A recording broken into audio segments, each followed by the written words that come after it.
বন্ধুরা, আপনাদের চুল কি ডাল ড্যামেজ ফ্রিজি হয়ে আছে? দিন দিন চুল খুব ঝরছে, কোনো কিছুতেই কম হচ্ছে না। চুলে কোনো গ্রোথ নেই এবং চুল খুব খসখসে ও রুক্ষ হয়ে থাকে। অনেক কিছু ট্রাই করেও কোনো ফল পাননি। নমস্কার বন্ধুরা, আমার চ্যানেল সম্প্রীতি লাইফস্টাইলে সকলকে স্বাগত জানাই। আজকে আপনাদের এমন একটি হেয়ার জেলের রেমেডি বলবো, সেটা চুল পড়া বন্ধ করে চুল লম্বা ও ঘন করবে। সমস্ত খুশকি সমস্যা, ড্রাইনেস, ডালনেসের সমস্যা দূর করে হেয়ারে এনে দেবে শাইন এবং স্মুথ করে তুলবে।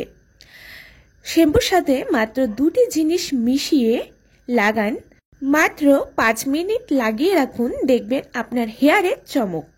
বন্ধুরা, আজকের ভিডিও যদি ভালো লাগে তাহলে অবশ্যই লাইক শেয়ার করে দেবেন এবং আমার চ্যানেলে নতুন হলে সাবস্ক্রাইব করতে কিন্তু ভুলবেন না।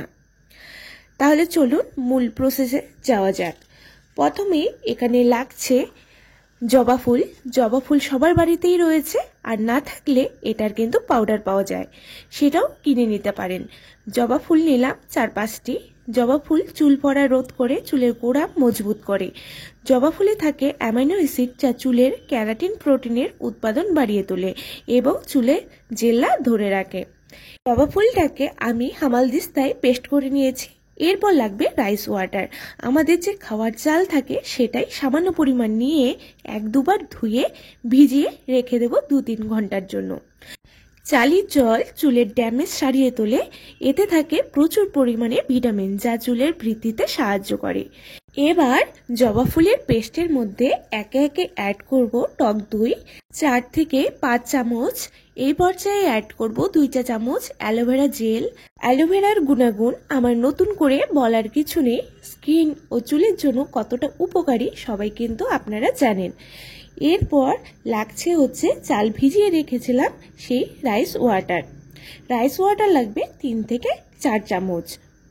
আপনারা যদি চান এখানে এর মধ্যে কিন্তু যে কোনো অয়েলও অ্যাড করে নিতে পারেন, আমি করিনি। এরপর আমি এটাকে ভালো করে মিশিয়ে নেব। মিশিয়ে নেওয়ার পর আমি একটি পাত্র নেব। সেই পাত্রের মধ্যে একটা ছাঁকনিতে করে সমস্ত পেস্টটাকে আমি আবার ছেঁকে নেব। আপনারা চাইলে পরিষ্কার কাপড়ের মধ্যে এই পেস্টটাকে দিয়ে ভালো করে চেপে এর রসটা বের করে নিতে পারেন। আমি ভালো করে ছাঁকনিতে করে ভালো করে চেপে চেপে এর সমস্ত রসটা বের করে নিচ্ছি। আর জবা ফুলের যে পাপড়িটা থাকবে সেটা আমি ফেলে দেব। এবার চেপে চেপে আমি সমস্তটা বের করে নিয়েছি। বের করে এবার এর মধ্যে অ্যাড করব শ্যাম্পু। যেই শ্যাম্পু ইউজ করেন সেটা দিয়ে দেবেন আপনাদের চুলের লেন্থ অনুযায়ী। আমি আমার পরিমাণ মতো শ্যাম্পু ভালো করে মিশিয়ে নিচ্ছি। ততক্ষণ মেশাবো যতক্ষণ না এটার ফেনা তৈরি হচ্ছে। দেখুন আস্তে আস্তে মেশানোর ফলে কিন্তু এটার ফেনা তৈরি হয়ে যাচ্ছে। এবার কিন্তু আমার রেডি হেয়ার জেলটা। এবার অ্যাপ্লাই করব আমার হেয়ারে। দেখুন আমার হেয়ারটা, দেখুন কি অবস্থা, কতটা করুণ অবস্থা, এত ড্যামেজ হয়ে আছে, কোনো প্রাণ নেই হেয়ারে। এবার কি করব, হেয়ার জেলটা দিয়ে দেব পুরো হেয়ারে।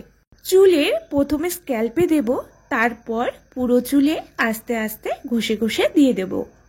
পুরো চুলে ভালো করে এই জেলটা লাগিয়ে অপেক্ষা করতে হবে 5 থেকে 7 মিনিট। অপেক্ষা করে প্লেন জল দিয়ে ধুয়ে নিতে হবে।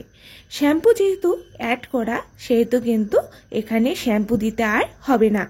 দেখুন পুরো চুলে ভালো করে লাগিয়ে নিয়েছি গোড়া থেকে আগা পর্যন্ত। তারপর অপেক্ষা করে নিয়েছি 5 থেকে 7 মিনিট। অপেক্ষা করে তারপর কিন্তু আমি প্লেন জল দিয়ে ঘষে ঘষে মাথাটা ধুয়ে নিয়েছি। ধুয়ে নেবার পর দেখবেন চমক, হেয়ারে কতটা গ্লো চলে আসবে, মনে হবে পার্লার থেকে স্পা করে চলে এসেছেন। এটি সপ্তাহে 2 বার করতে পারেন আপনারা চুলে। এটি যেমন চুল পড়া বন্ধ করবে, খুশকি দূর করবে, তেমনি নতুন চুল গজাতে, চুল ঘন করতে, চুলের জেল্লা বাড়িয়ে দিতেও সাহায্য করবে। দেখছেন আমার হেয়ারে কতটা ভালো রেজাল্ট এসেছে। আপনারাও যদি চান আপনাদের হেয়ারটাকে ডাল ড্যামেজ থেকে রক্ষা করতে, তাহলে অবশ্যই কিন্তু বাড়িতে এই হেয়ার জেলটি ট্রাই করতে হবে এবং আপনাদের কতটা ভালো লেগেছে সেটা কিন্তু কমেন্ট বক্সে জানাতে ভুলবেন না। নমস্কার।